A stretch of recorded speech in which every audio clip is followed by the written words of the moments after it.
আচ্ছা, যদি বলি বিশ্বের অন্যতম প্রভাবশালী দার্শনিক ও গণিতবিদ, সাহিত্যের নোবেলজয়ী বার্টন রাসেল সিনেমায় অভিনয় করেছিলেন, তাও বলিউডের সিনেমায়। হ্যাঁ, ঠিক শুনেছেন, হিন্দি সিনেমায়। নিশ্চয়ই ভাবছেন গুলমার্চি। না, তিনি আসলেই 1967 সালে 95 বছর বয়সে একটি হিন্দি সিনেমায় অভিনয় করেছিলেন।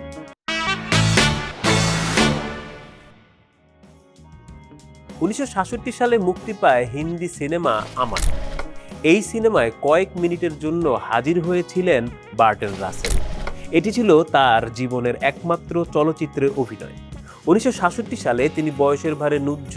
তখনও তিনি আত্মজীবনী লেখার পাশাপাশি বিশ্বে শান্তি প্রতিষ্ঠায় এবং পারমাণবিক অস্ত্র ও যুদ্ধের বিরোধিতায় সক্রিয় ছিলেন।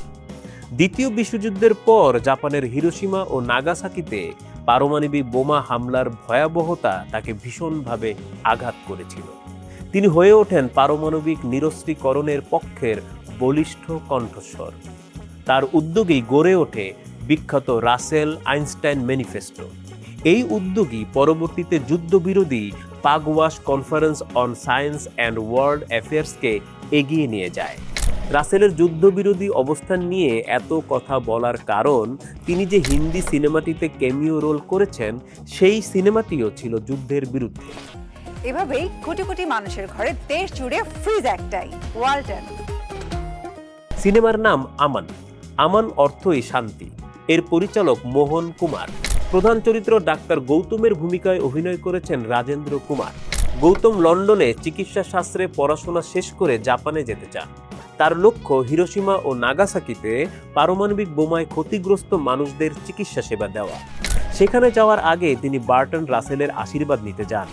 এখানে বার্টন রাসেলের ভূমিকায় অভিনয় করেছেন বার্টন রাসেল নিজেই। রাসেল গৌতমকে মানব সেবার মিশনে নামার জন্য অভিবাদন জানান, আশীর্বাদ করেন। পাশাপাশি তিনি বলেন, এই সংকট গোটা বিশ্বে, আমি আশা করি তুমি এই কাজে সফল হবে। আমি তোমার চিন্তাকে সম্মান করি। তোমার কাজ ভীষণ গুরুত্বপূর্ণ। আমার প্রত্যাশা সারা বিশ্ব তোমার এই দুরূহ কাজের প্রশংসা করবে। সংক্ষিপ্ত হলেও এই পুরো সিনেমার দর্শন এই একটি দৃশ্যে ফুটে উঠেছে। দৃশ্যটি লন্ডনে বার্টন রাসেলের বাড়িতেই ধারণ করা হয়েছিল। বার্টন রাসেল কিভাবে এই সিনেমায় অভিনয় করতে রাজি হলেন? তিনি তো আগে কখনো চলচ্চিত্রে অভিনয় করেননি, করার মানুষও তিনি নন।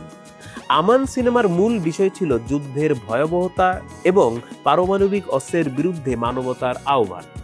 হয়তো এই বার্তাকে সমর্থন করতেই তিনি 95 বছর বয়সে সিনেমাটির সঙ্গে থাকতে রাজি হয়েছিলেন। বলিউডের মূলধারার চলচ্চিত্র হিসেবে আমান নিয়ে একদমই কথা হয় না, তবে ইতিহাসের দিক থেকে এটি একটি গুরুত্বপূর্ণ সিনেমা। কারণ প্রথমত, এটি একটি যুদ্ধবিরোধী ছবি, যা ভারতীয় চলচ্চিত্রের ইতিহাসে দুর্লভ। আর দ্বিতীয়ত, এই সিনেমার মাধ্যমেই ব্রিটিশ দার্শনিক ও গণিতবিদ বার্টন রাসেলকে প্রথম ও শেষবার কোনো সিনেমায় দেখা গেছে। আমান মুক্তি পেয়েছিল এমন এক সময়ে যখন বিশ্বজুড়ে পারমাণবিক অস্ত্র নিয়ে উদ্বেগ চরমে। কোল্ড ওয়ার, ভিয়েতনাম যুদ্ধ এবং অস্ত্র প্রতিযোগিতার মধ্যে সিনেমাটি মানবতার পক্ষে এক শক্তিশালী বার্তা বিশ্ব মোড়লদের কাছে পৌঁছে দিতে চেয়েছিল। বার্তাটি হলো, যুদ্ধে কেউ বিজয়ী হয় না, যুদ্ধে শুধু পরাজয় হয়, মানব সভ্যতার পরাজয়। রাসেলের উপস্থিতি সেই আবেদনকে আরও জোরালো করেছিল। সঙ্গে থাকুন, দেখা হবে, কথা হবে সিনেমা নামার পরের পর্বে।